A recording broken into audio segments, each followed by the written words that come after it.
49వ సర్గము. అహల్యాశాప విముక్తి. వృషణములను కోల్పోయిన ఇంద్రుడు దీనవదనుడై మహర్షులతోడను చారణులతోడను గూడియున్న అగ్ని మొదలగు దేవతలతో ఇట్లనెను. మహాత్ముడైన గౌతమునకు కోపము తెప్పించి ఆయన తపస్సును భంగపలచితిని. ఆ విధముగా నేను దేవకార్యమును నెరవేర్చితిని. గౌతమముని శాప కారణముగా నేను అఫలుడనైతిని. అహల్య తన భర్తచే నిరాకరింపబడి ఆకారమును కోల్పోయెను. క్రుద్ధుడైన ఆ ముని మమ్ములను శపించుటచే ఆయన తపశ్శక్తి నష్టమయ్యెను. అందువలన ఓ సమస్త దేవతలారా, మహర్షులారా, చారణులారా, గౌతమ ముని తపస్సును భంగపరచి దేవతలకు సహాయపడిన నాకు మీరందరునూ వృషణములు వచ్చినట్లు చేయుడు. ఇంద్రుని యొక్క విన్నపమును ఆలకించి అగ్ని మొదలగు దేవతలందరునూ మరుద్గణములతో గూడి పితృదేవతల కడకేగి ఇట్లు నుడివిరి. గౌతముని శాప ఫలితముగా ఇంద్రుడు వృషణములు లేని వాడయ్యెను. ఈ యజ్ఞమున మీకు సమర్పింపబడిన మేషము, మేకపోతు యొక్క వృషణములతో ఇంద్రుని సఫలుని గావింపుడు. మానవులు మీ సంతోషమునకై అర్పించిన ఈ మేషము వృషణములు లేనిదయ్యను మీకు పూర్తిగా తృప్తిని కలిగింపగలదు. అగ్నిదేవుని యొక్క అనునయవచనములను విని అక్కడ చేరియున్న పితృదేవతలందరునూ ఆ మేషవృషణములను ఇంద్రునకు అతికించిరి. ఓ రామ! అప్పటినుండి పితృదేవతలు వృషణహీనములైన మేషములను స్వీకరించుచువారికి కర్తలకు ఫలమును అనుగ్రహించుచుండిరి. ఓ రాఘవ! మహాత్ముడైన గౌతముని తప ప్రభావమున అప్పటినుండి ఇంద్రుడు మేషవృషణుడాయెను.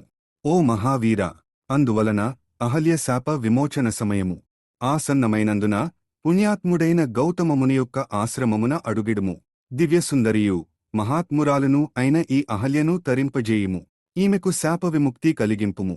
విశ్వామిత్రుని ఆజ్ఞను అనుసరించి రాఘవుడు లక్ష్మణునితో గూడి ఆ మహర్షి వెంట గౌతమాశ్రమమున ప్రవేశించెను. పిమ్మట శ్రీరాముడు వాయుభక్షణాది కఠోరదీక్షతో గూడి తపః ప్రభావమున కాంతిమయముగానున్న ఆ మహాత్మురాలిని, ఆ అహల్యాదేవిని చూచెను.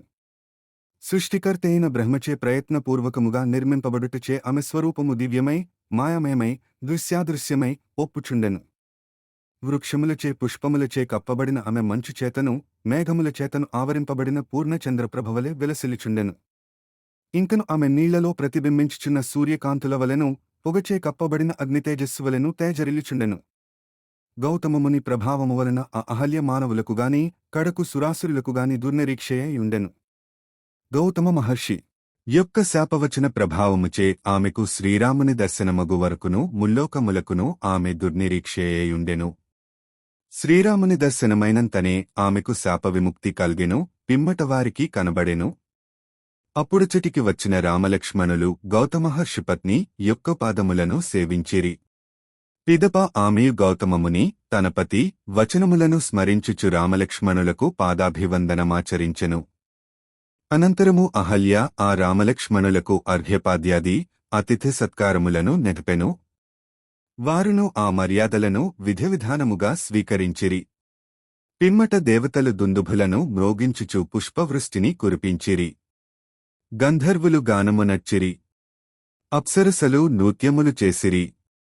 తనాశ్రమమునకు శ్రీరాముడు విచ్చేసిన విషయమును గ్రహించి గౌతమ మహర్షియు అచటికి చేరెను. తపోబలముచే పవిత్రురాలే పతిచెంత చేరిన అహల్యాదేవిని బాగు బాగు అని ప్రశంసించుచు దేవతలు ఆమెను పూజించిరి.